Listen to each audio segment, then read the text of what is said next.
Desde menina, eu aprendi que a vida não se oferece em bandeja. Ela entrega migalhas, e a gente precisa catar com as mãos feridas e o coração calado. Cresci em um bairro simples do Espírito Santo, onde as ruas de barro se confundiam com a poeira da nossa esperança. O calor era insuportável no verão, e no inverno a gente se virava como podia com cobertores finos e rezas de vó. Minha mãe, Vera, era uma guerreira. Trabalhava de sol a sol como auxiliar de serviços gerais em uma escola pública. O cheiro do desinfetante grudado nas unhas dela era o mesmo cheiro que eu associava à dignidade. Nunca a vi reclamar. Ela sorria, mesmo com os joelhos inchados e o rosto abatido. Dizia que um dia eu teria uma profissão de respeito, que seria enfermeira, que usaria branco não para limpar, mas para salvar. Mas a vida tem um jeito cruel de interromper sonhos. Aos 29 anos, minha mãe começou a esquecer as coisas. Primeiro eram as panelas no fogo, depois os nomes das pessoas, depois até o meu. O diagnóstico caiu como uma sentença: glioblastoma, um tumor cerebral agressivo. E em menos de 6 meses, ela partiu, sem conseguir nem se despedir direito. Sem me ver formada, sem saber que o nosso último abraço seria mesmo o último. Fui criada pela tia Sônia depois disso. Irmã mais velha da minha mãe, viúva, de gênio forte. Ela não era de muitos abraços, mas foi tudo o que eu precisei. Ela me dava comida quente, cama limpa e conselhos duros. Me ensinou a lavar roupa no tanque, a fazer arroz sem queimar e a nunca confiar em homem bonito demais. Homem que sabe que é bonito, sabe o poder que tem. E USA esse poder para te fazer de capacho. Eu ria, mas não sabia o quanto aquelas palavras seriam proféticas. Com 17 anos, eu já fazia unhas no bairro. Comecei com as vizinhas. Depois fui pegando freguesia nas casas mais ricas. Mulheres que não sabiam o nome da faxineira, mas adoravam dizer que eu era caprichosa. Algumas me tratavam como gente, outras como objeto. Mas eu sorria, sempre sorria, porque o que eu queria era guardar cada centavo. Minha mãe não pôde me dar um diploma, mas eu daria dignidade à tia Sônia. Esse era o meu pacto com a vida. Aos 38, depois de anos ralando, eu consegui uma vaguinha num salão de rua, desses que atendem madames e influencers. O ambiente era gelado, os espelhos enormes e as conversas sempre vazias. Mas o dinheiro era bom. E era lá que eu vi de perto como os ricos vivem num mundo onde dor se esconde sob maquiagem e traição é servida com champanhe. Foi em uma tarde abafada de novembro que ele entrou. Camisa social dobrada nos cotovelos, perfume caro, sorriso no canto da boca. Disse que queria agendar uma manicure para a irmã, mas nunca trouxe a tal irmã.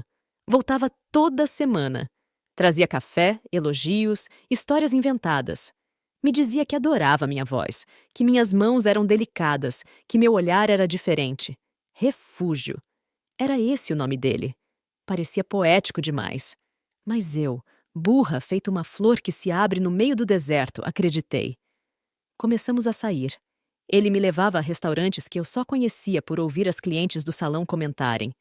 Me fazia sentir bonita, especial. Me dizia que eu era única, que queria me tirar daquele lugar e me dar o mundo. Quando me perguntou se eu queria morar com ele, minha tia surtou. Disse que ele era o tipo de homem que suga, que engana, que USA. Eu bati o pé. Disse que ela tinha medo da minha felicidade. Fomos morar juntos. Depois veio o casamento no civil. Uma cerimônia simples. Ele disse que não gostava de ostentação, que o amor era mais importante que festa. E eu, mais uma vez, acreditei. Larguei o salão. Passei a cuidar da casa dele, a ajudá-lo com a loja da família. Acordava cedo, fazia o café, organizava os papéis, respondia os e-mails. Era tudo por nós dois. Ou pelo que eu pensava que era nós dois. Nos primeiros meses ele era carinhoso, mas com o tempo foi mudando. As palavras doces viraram grunhidos. As piadas gentis viraram silêncios. Os elogios viraram cobranças. Começou a dizer que eu me vestia mal, que falava demais, que eu era simples demais para o círculo social dele. Eu me olhava no espelho tentando encontrar onde foi que eu me perdi. E então ela apareceu. Angélica, 27 anos. Filha de um dos sócios da loja, magra, loira, sempre maquiada, vestida como se estivesse indo para um ensaio fotográfico. Me chamava de tia, com um sorriso que cortava mais do que navalha. Passava perfume na frente dele, sentava de pernas cruzadas, fingia derrubar coisas só para ele pegar. Eu via, eu sentia, mas ele ria. Você está vendo coisa, mulher. E eu não queria ser a louca, a ciumenta, a insegura. Até que vi. Vi com meus próprios olhos uma mensagem, um vídeo, um beijo, uma traição confirmada. E quando o confrontei, ele não negou. Ele riu.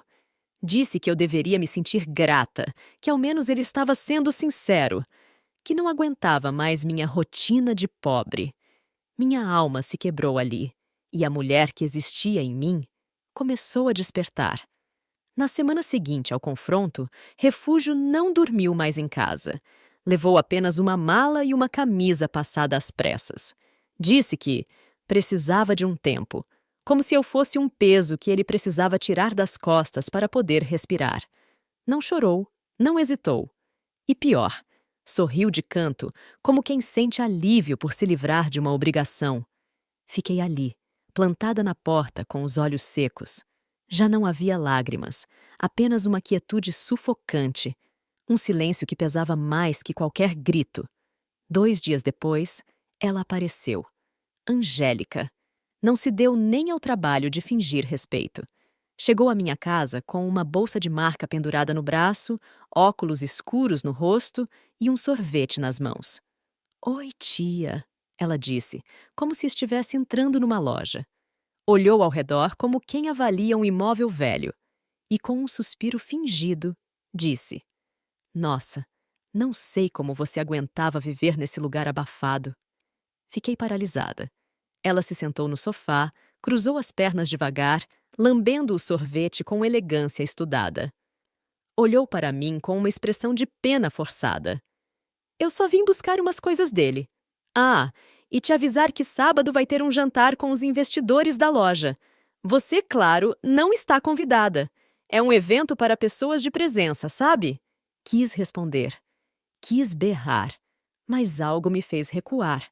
Um instinto silencioso me dizia que guardar meu silêncio seria mais perigoso para eles do que gastar minhas palavras. Ela levantou, jogou o papel do sorvete na minha lixeira e foi embora como se fosse dona da casa. E talvez fosse isso que ela queria deixar claro. Os dias seguintes foram um desfile de humilhações. Refúgio aparecia só para buscar documentos. Não olhava nos meus olhos. Me tratava como uma estranha. Como se nosso casamento tivesse sido um erro que ele estava consertando. Me dizia para não causar, para manter a dignidade. Irônico vindo de alguém que me trocou como se troca de canal de televisão. E Angélica? Ah, Angélica se deleitava com minha dor. Passava na frente da casa com roupas provocantes, buzinando alto, gargalhando. Uma vez, jogou uma caixa de presente no meu portão com um bilhete escrito: "Obrigada por ter aquecido a cama dele para mim. Agora pode dormir sozinha."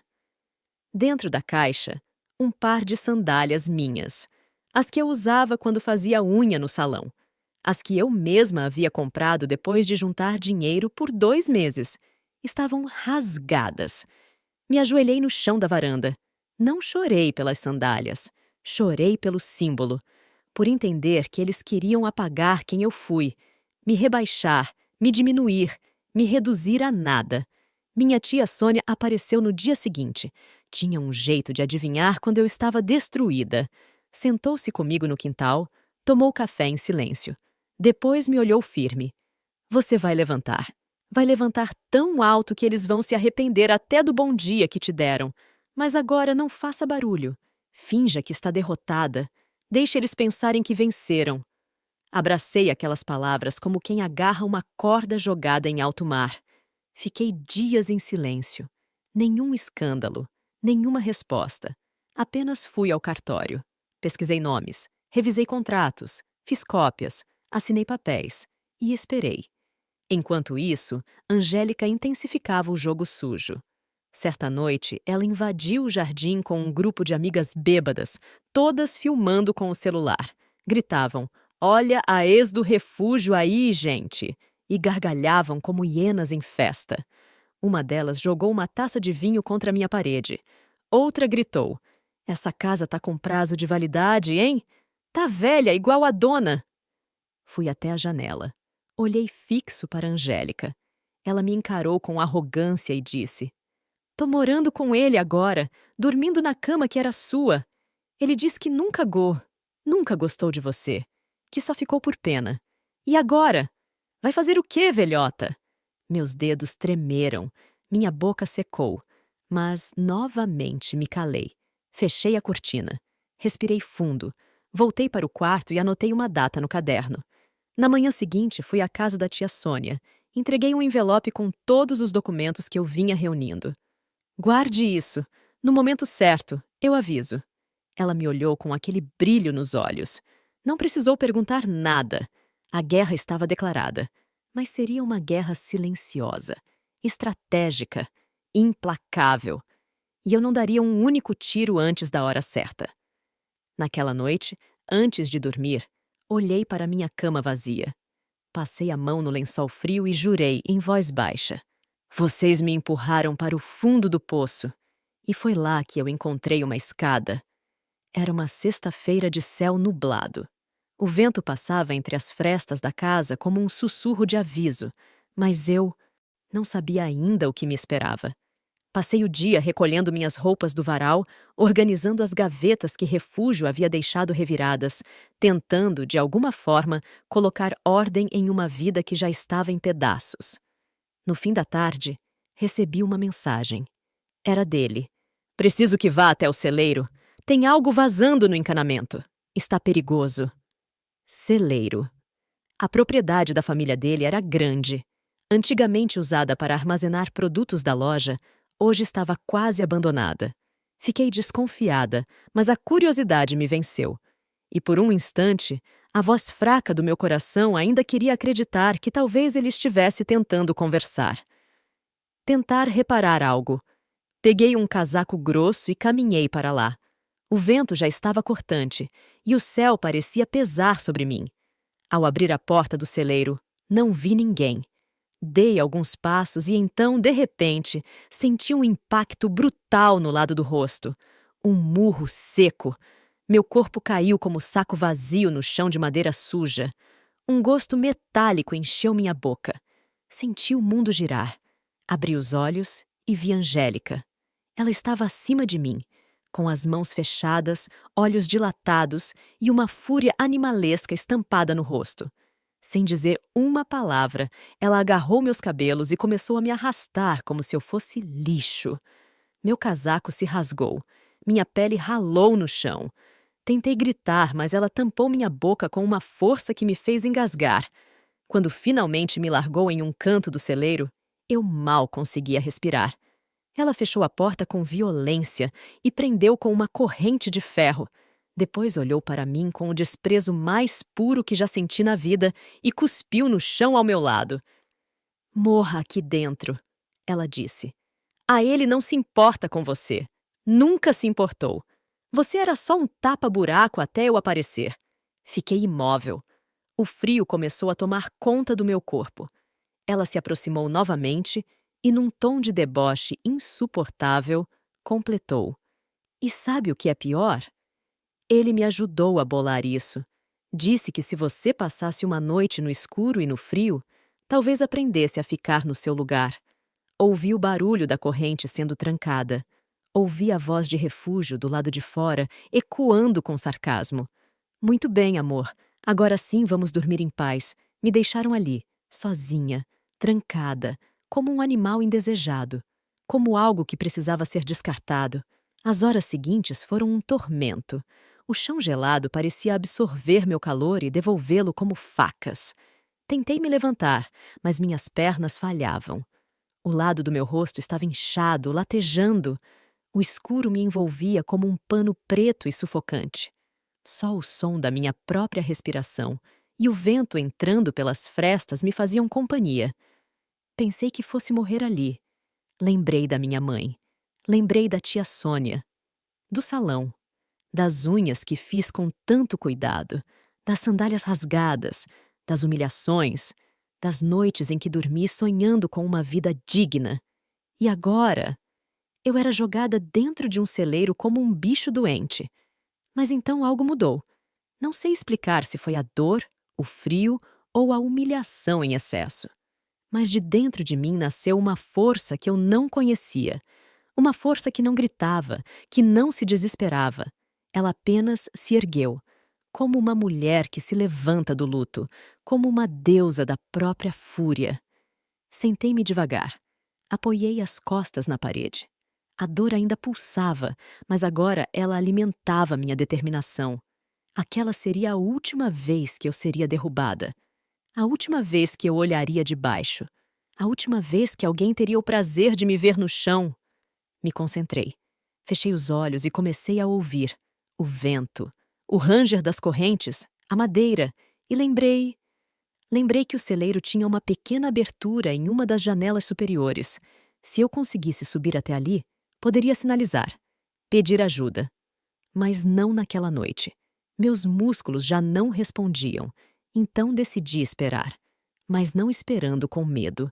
Esperei com ódio. Esperei com memória. Esperei com estratégia. Quando o dia amanhecesse, quando aquela porta se abrisse, não seria mais a mesma mulher que eles trancaram. Eles haviam me enterrado viva, mas esqueceram que algumas sementes só germinam na escuridão. A noite passou devagar. Cada minuto se arrastava como se o tempo quisesse prolongar meu castigo. O frio não me deixou dormir. Ele mordeu cada pedaço da minha pele com os dentes gelados da vingança alheia. O silêncio, por sua vez, gritava em meus ouvidos, me lembrando de tudo o que perdi, de tudo o que suportei calada. Mas o que eles não sabiam era que o frio, o escuro e a dor também curam. Curam a ingenuidade, curam a ilusão, curam o apego àquilo que já não serve. Quando o sol enfim se insinuou por entre as frestas do celeiro, eu já estava de pé. Meus joelhos tremiam, mas não de fraqueza. Era de concentração. Meu corpo, mesmo machucado, parecia ocupado demais arquitetando. A mente ardia, mas não com febre, com clareza. Ouvi passos do lado de fora, passos leves, como se não esperassem resistência. Depois, o rangido da corrente sendo solta, a fechadura girando com descaso. E, por fim, a luz invadiu o escuro como uma ferida aberta. Refúgio entrou. Vestia a mesma camisa amarrotada do dia anterior, os cabelos bagunçados, o rosto ainda inchado de sono. Estava com o celular na mão e um copo de café na outra. Quando seus olhos me encontraram, ele congelou. Eu estava ali, de pé, no centro do celeiro. Suja, sim, com o rosto marcado, sim, mas em pé, altiva, em silêncio. Ele franziu o senho, confuso. Esperava o quê? Que eu estivesse chorando, implorando, vomitando miséria aos pés dele? O que é isso, Luísa? Ele perguntou com um tom que misturava incômodo e surpresa. Não respondi. Apenas caminhei até ele. Olhei fundo em seus olhos e, com a voz mais firme que já usei, disse: Você tem 30 segundos para sair do meu caminho. Ele recuou um passo, riu nervoso. Está brincando, não é? Ficou maluca? Olha para você. Está uma bagunça. Sorri de leve. Pela primeira vez em meses. Estou exatamente como vocês me deixaram, só que com os olhos abertos agora. Refúgio me olhou como quem tenta decifrar um enigma. Perdeu o controle do jogo, mas ainda não sabia que estava perdendo. Tinha aquele olhar de quem acha que pode inverter a situação com uma frase ensaiada. Escuta, eu só deixei você aqui porque... A Angélica exagerou, entendeu? Ela ficou nervosa. Quis te dar um susto. Eu nem sabia que ia chegar nesse ponto. Você sabia, sim. Interrompi. Você mandou a mensagem. Você ficou do lado de fora ouvindo tudo. Você se calou. Isso é participação. Ele tentou disfarçar o incômodo. Engoliu seco. Olhou para os lados. E o que você vai fazer agora? Me denunciar? Me aproximei. Apenas um passo. Senti o cheiro do seu perfume amargo. Ainda não. Mas você vai descobrir. Cada coisa no seu tempo. Dei as costas e saí do celeiro com a mesma lentidão com que um imperador desfila depois da vitória.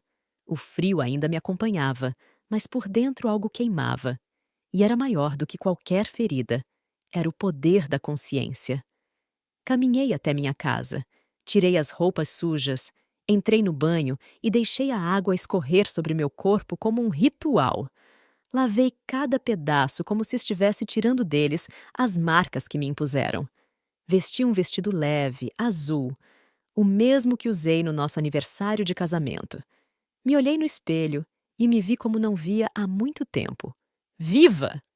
Sentei-me na varanda. Liguei para minha tia Sônia. Chegou a hora. Não precisei dizer mais nada. Ela respondeu apenas com um "Estou indo". Quando chegou, trazia consigo uma pasta preta, grossa, repleta de documentos. Os papéis que eu vinha reunindo desde a primeira traição. Provas, contratos, transferências, registros, áudios. Está tudo aqui, ela disse. Você quer que eu entregue ao advogado? Ainda não. Quero que eles provem que não mudaram. Quero que se queimem pelas próprias escolhas. Tem certeza de que consegue manter o rosto firme? Eu já mantive quando minha mãe morreu. Quando fui chamada de simples pelas clientes. Quando fui trocada por uma garota com menos da metade da minha história. Agora, é só estratégia. Nos dias seguintes, voltei a circular pela cidade, de cabeça erguida. Voltei ao salão, agora como cliente. Fiz as unhas, cortei o cabelo. Visitei alguns empresários da cidade que conheci ao longo dos anos trabalhando em suas casas. Ofereci uma nova proposta: abrir meu próprio negócio, um centro de beleza administrado apenas por mulheres que, como eu, foram descartadas por homens e por um sistema que só valoriza a juventude. A resposta foi surpreendente. Todos toparam, com aportes, com espaços, com divulgação. Enquanto isso, Refúgio me ligava todos os dias. Mandava mensagens. Dizia que queria conversar, que queria resolver, que Angélica estava passando dos limites. Ignorei cada uma. A ausência do meu desespero era a tortura que ele não esperava. E ainda era só o começo. Angélica sempre foi boa de cena. Sabia sorrir, posar, encantar. Usava as palavras como veneno doce e o corpo como armadura. Mas o que ela não sabia é que toda máscara, por mais cara que seja, uma hora escorrega. E a dela começou a escorregar devagar, nos detalhes. Na primeira semana após o episódio do celeiro, vi as publicações dela nas redes sociais mudarem de tom. Se antes exibia o relacionamento com Refúgio como um troféu, agora aparecia sozinha, com legendas ressentidas, cheias de indiretas. Cuidado com quem você chama de amor. O que é fácil de conseguir, é fácil de perder. Ela tentava manter o controle da narrativa, mas a insegurança transbordava até no batom borrado das selfies. Enquanto isso, Refúgio... Bem, ele não sabia mais onde pisava. Começou a dar sinais claros de desconforto. Passava na frente da minha casa sem entrar. Parava o carro, olhava por alguns segundos, depois acelerava como se fugisse de algo que ele mesmo criou. Um dia, encontrei um buquê na porta. Rosas vermelhas, cartão sem nome. Mas o perfume era o mesmo de Refúgio. Eu não sorri. Apenas peguei as flores e as coloquei no lixo, na frente de todos. O jardineiro da vizinha viu. Contou para a esposa. E em poucas horas, a cidade toda sabia que a ex do Refúgio tinha jogado as rosas dele no lixo sem nem ler o bilhete. E aquilo, para ele, foi um golpe. No dia seguinte, ele apareceu, sem avisar, sem vergonha. Abri a porta e o encontrei com cara de sono e olhos vermelhos. Tinha envelhecido em poucos dias. Podemos conversar? Olhei para o relógio no pulso e respondi: Tem 5 minutos. Ele respirou fundo. Tentava se manter calmo, mas a ansiedade vazava pelos gestos. Eu sei que você está com raiva. Sei que o que aconteceu no celeiro foi demais. Mas a Angélica está desequilibrada. Está tomando remédios. Andou falando besteira. Eu não sabia que ia chegar a esse ponto. Você participou. Mas eu. Ele hesitou. Eu pensei que fosse só uma provocação, um susto. Eu juro que.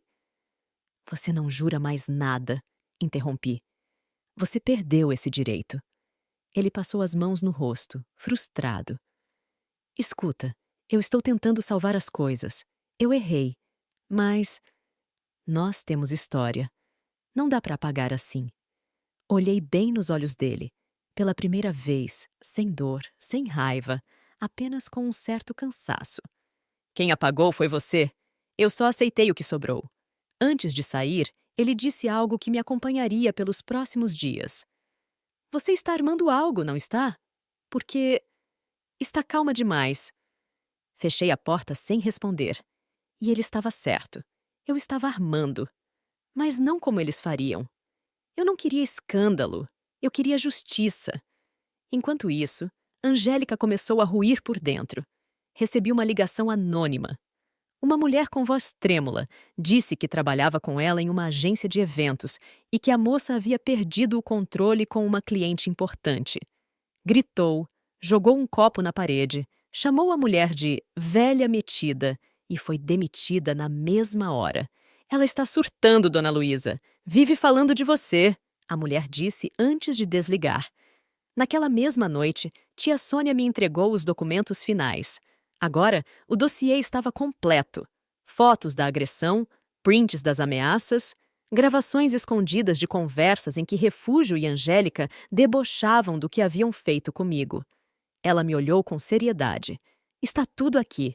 Isso derruba os dois. É só levar ao advogado amanhã. Assenti com a cabeça, mas permaneci em silêncio.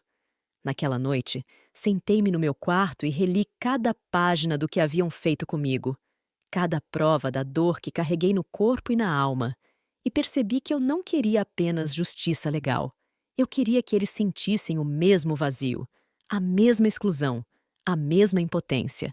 E para isso eu precisava esperar só mais um pouco. Na manhã seguinte, vi Refúgio discutindo com Angélica na frente da casa da mãe dele. Ela gritava como uma criança contrariada. Ele tentava contê-la, mas ela o empurrou, chamou-o de fraco, de otário, de enganador. E então, para o horror dos vizinhos, ela gritou alto o suficiente para todos ouvirem. Você fez tudo isso por uma mulher velha que te enxotou de casa! Nem para isso você serve! Refúgio ficou paralisado.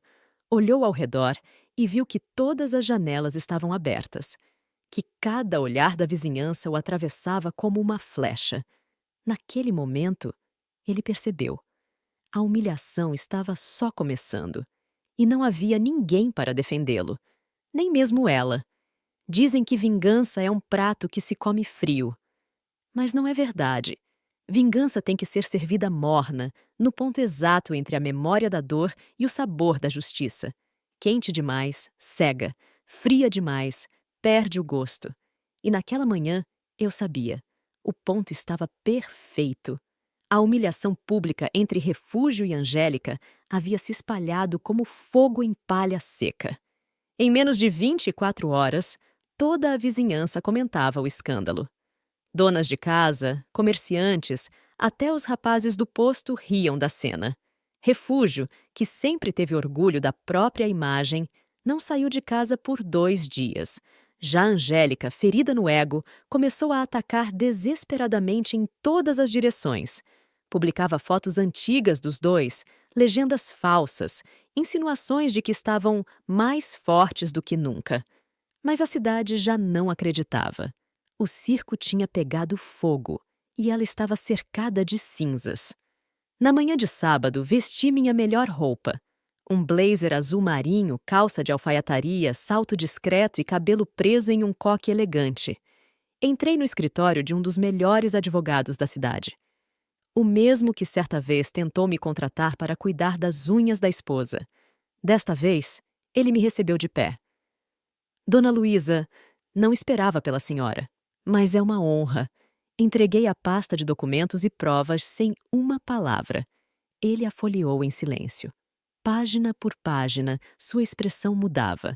Curiosidade, depois surpresa, depois indignação. Isso é grave. A senhora tem tudo documentado. Com base nesses materiais, podemos abrir uma ação por agressão, cárcere privado, calúnia, assédio moral e ainda incluir tentativa de golpe patrimonial, já que há indícios claros de que tentaram fragilizá-la para manipular seus bens.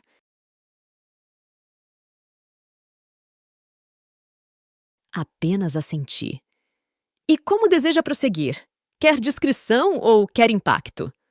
Olhei nos olhos dele. A resposta saiu sem hesitar. Quero que eles sintam vergonha até de lembrar do próprio nome. 3 dias depois, as intimações foram entregues. Refúgio recebeu a dele na frente da loja da família. Tentou disfarçar, mas os funcionários viram. Um deles tirou foto. Outra funcionária mandou a imagem para o grupo das amigas. Em 1 hora, já estava circulando nos celulares da cidade inteira. O bonitão da loja estava sendo processado pela ex-mulher por cárcere privado e agressão. Angélica foi intimada na casa da mãe. A cena foi ainda pior. A mãe dela, uma mulher conhecida pela pose, gritou de dentro do portão: "Que vergonha, Angélica! Que vergonha! O que você fez com aquela mulher? Até onde foi capaz de ir?" Ela correu para dentro da casa chorando. Eu não precisei levantar a voz, não precisei tocar em ninguém, só precisei mostrar a verdade. E a verdade, nua, é mais escandalosa do que qualquer grito. No mesmo dia, publiquei uma nota nas redes sociais. Nada demais. Só um pequeno texto. Às vezes, a justiça tarda, mas quando chega, não vem sozinha. Vem com a força de quem sobreviveu ao inferno e voltou com a chave na mão. Em poucas horas, foram centenas de curtidas, comentários e mensagens. Outras mulheres começaram a compartilhar suas próprias histórias. Recebi áudios, convites, até propostas de sociedade para abrir um espaço dedicado à autoestima feminina. Minha tia Sônia chorou ao ver tudo. Chorou como quem finalmente respira depois de muito tempo submersa. "Você está fazendo história, menina", ela disse. E o melhor, sem precisar se sujar com a lama deles.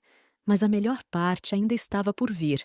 Naquela mesma semana, recebi uma ligação do proprietário do imóvel onde Refúgio e Angélica estavam morando. A casa não era deles. Estava no nome da mãe dele, mas o contrato era antigo e com diversas irregularidades. Ele me disse em tom informal: "Sei de tudo o que fizeram. Essa casa era para ser da senhora. Eu devia ter escutado minha esposa, que sempre te admirou. Vou precisar da sua autorização para seguir com o processo de reintegração e depois podemos negociar." Sorri. "Pode seguir, seu Arnaldo. Vamos fazer tudo conforme a lei." No sábado à noite, Refúgio e Angélica receberam uma notificação extra. Tinham 30 dias para deixar a casa. E pela primeira vez, o jogo virou oficialmente. Enquanto eles se desesperavam, eu comemorava o lançamento do meu novo empreendimento, o Salão Semente Firme. Um espaço voltado para mulheres que recomeçaram após a queda. Profissionais da beleza, da costura, da moda, todas com histórias de superação. O evento de inauguração foi transmitido pela rádio local. Teve cobertura de revista digital, elogios de empresários e depoimentos emocionados de mulheres que, assim como eu, foram traídas, humilhadas e descartadas.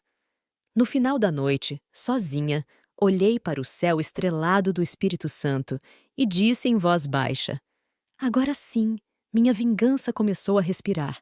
E não vai parar até o último suspiro deles de arrogância."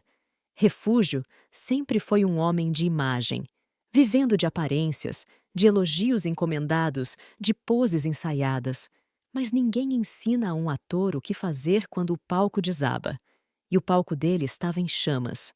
Depois da notificação de despejo, começaram a aparecer outras dívidas ocultas que ele jamais imaginou que viriam à tona. Documentos que ele assinou sem ler. garantias em nome da mãe, adiantamentos indevidos. E tudo isso se desenrolava enquanto a cidade inteira comentava seu processo por cárcere privado e agressão. Não demorou muito para os amigos começarem a se afastar. Primeiro foram os mais influentes, que não queriam seus nomes associados a escândalos. Depois, os fornecedores da loja, que passaram a exigir pagamento adiantado. E, por fim, até os funcionários começaram a pedir demissão. A loja foi esvaziando como um barco furado no meio de um lago de lama. Enquanto isso, Angélica fazia o que sabia de melhor. Escândalo. Na porta da loja, na porta da casa da mãe dele e até na frente da rádio local, onde tentou impedir que transmitissem minha entrevista de inauguração do Salão Semente Firme. Disse que eu era falsa, oportunista e uma invejosa recalcada. Foi contida por 2 seguranças e no vídeo que circulou pelas redes sociais, apareceu berrando para ninguém. Essa mulher acabou com a minha vida! Vocês vão ver, ela não é essa santa! Mas ali, ninguém mais se importava com a versão dela. A cidade já havia feito seu julgamento, e desta vez, com olhos atentos. Ela era a amante que agrediu, humilhou, debochou e agora gritava sozinha. Na manhã seguinte ao vídeo, Refúgio apareceu na porta da minha casa. Ajoelhou-se. Sim, ajoelhou-se diante de mim, com os olhos inchados, barba mal feita, a camisa suja e as mãos juntas como um homem desesperado por misericórdia. Por favor, ele disse, me escuta só por 5 minutos. Eu estou acabado. Eu perdi. Tudo. A loja, os amigos. Ela me largou. Disse que eu sou um inútil. E eu sou. Eu fui um monstro com você. Eu deixei você naquele celeiro como um animal. Eu fui pior do que lixo. Fiquei em silêncio. Apenas observei. Ele começou a chorar. As lágrimas escorriam sem resistência. Tentou se levantar, mas caiu de novo. E ali, no chão, repetia: me perdoa, por tudo. Você não merecia nada do que eu fiz. Minha resposta veio baixa, mas certeira. Você tem razão. Eu não merecia. Mas sabe o que é mais interessante, Refúgio? Eu sobrevivi. Enquanto você afundava no próprio orgulho, eu plantei minha vitória. E agora colho os frutos. Ele me olhou com os olhos vermelhos. Eu te amava, Luísa. Eu só fui fraco. Você não me amava. Você amava a ideia de me controlar. E quando eu comecei a crescer, você precisou me esmagar para continuar se sentindo grande. Fiquei de pé. Ele continuava ajoelhado. Agora levante-se. Não por mim, mas porque está feio demais para a sua vaidade continuar suportando. Ele se levantou devagar, sem conseguir me encarar nos olhos, e antes de ir embora, disse algo que jamais esquecerei. Eu perdi a melhor coisa que já tive, e vou pagar por isso o resto da vida. Vai mesmo, respondi. Mas o pior castigo não é me perder. É saber que eu venci mesmo depois de tudo que você tentou fazer para me destruir. Naquela noite, tive a confirmação de que minha maior resposta não veio com vingança gritante. Veio com presença, com postura, com uma elegância que sangrava mais do que qualquer tapa. 2 dias depois, Angélica foi flagrada em um restaurante tentando agredir uma jovem hostes que se recusou a dar prioridade para sua mesa. O vídeo viralizou. E uma das ex-clientes dela, que era juíza aposentada, escreveu nos comentários: ninguém destrói uma mulher como Luísa e sai ilesa. A vida cobra, e cobra com juros. Sentei-me no quintal naquela noite com minha tia Sônia. Ela trouxe café, como sempre, e disse com um sorriso orgulhoso: a vingança, minha menina, você não fez com as mãos. Você fez com sua força. E é por isso que ela foi definitiva. Olhei para o céu. Estava limpo, estrelado. Pela primeira vez em anos, respirei sem peso no peito. Não porque tudo havia voltado ao normal, mas porque eu nunca mais aceitaria o que antes chamava de normalidade. A ironia da vida é que, muitas vezes, quem cava a nossa cova esquece que podemos estar plantando raízes enquanto eles jogam terra. E foi isso que aconteceu comigo. Enquanto Refúgio e Angélica me prendiam em um celeiro para que eu morresse em silêncio, eu estava, na verdade, silenciando para planejar meu renascimento. E eles jamais imaginaram que, um ano depois, estariam na plateia do meu maior momento, sem nem saber que estavam lá. Fui convidada como palestrante principal do Encontro Estadual de Mulheres Empreendedoras do Espírito Santo, um evento patrocinado pelas maiores redes de comércio e indústria da região. Era algo grande. Maior do que eu sonhava quando carregava minha maleta de esmaltes pelas vielas do bairro. O tema da minha palestra era como se reerguer depois de ser destruída. Uma das coordenadoras, que havia acompanhado minha história discretamente, teve a ideia de convidar pequenos comerciantes da cidade como ouvintes. A intenção era inspirá-los. Entre eles, discretamente inscritos, estavam Refúgio, agora apenas um ex-gerente da falida loja da família, e Angélica, que tentava recomeçar como maquiadora autônoma. Eles entraram, sentaram no fundo, sem imaginar que a mulher no palco era aquela que tentaram apagar com insultos, socos e humilhações. Quando subi, ouvi os sussurros. É ela? Aquela da denúncia? É a Luísa. Meu Deus, como ela está diferente. A luz bateu no meu rosto. O microfone foi ligado e minha voz ecoou em todo o auditório. Há exatos 365 dias, eu estava trancada em um celeiro, no escuro, com frio, com dor e com vergonha. Vergonha de ter acreditado, confiado, amado errado. Mas naquela noite, algo em mim despertou. Porque quando a gente é jogada no chão, temos duas opções: morrer ou levantar. E eu levantei. Vi no fundo da sala os ombros de Refúgio encolherem. Angélica abaixou o rosto, como se quisesse se esconder da luz que um dia tentou apagar. Continuei. Quem me humilhou acreditava que eu choraria para sempre, que eu seria reduzida ao que fizeram comigo. Mas o que esqueceram é que mulher que já perdeu tudo não tem mais nada a temer. E é exatamente aí que ela se torna invencível. As palmas vieram antes mesmo de eu terminar, mas eu ainda tinha mais uma coisa para dizer. Hoje eu não carrego vingança. Carrego memória, porque perdoar não é esquecer, é lembrar e seguir maior, mais forte, mais livre. E que todos saibam, quem cava o buraco da queda de uma mulher pode acabar soterrado pela força com que ela se levanta. Levantei o olhar e encarei o fundo do salão. Nossos olhos se cruzaram. Refúgio estava pálido. Angélica, encolhida como uma sombra, de si mesma. Deixei que vissem meu sorriso. Não era um sorriso cruel. Era o sorriso de quem venceu. E sabia disso. Na saída, fui cercada por mulheres. Queriam fotos, conselhos, queriam contar suas histórias. Uma delas, chorando, segurou minha mão. Você não salvou só a si mesma, Luísa. Salvou todas nós. Minha tia Sônia me esperava na porta.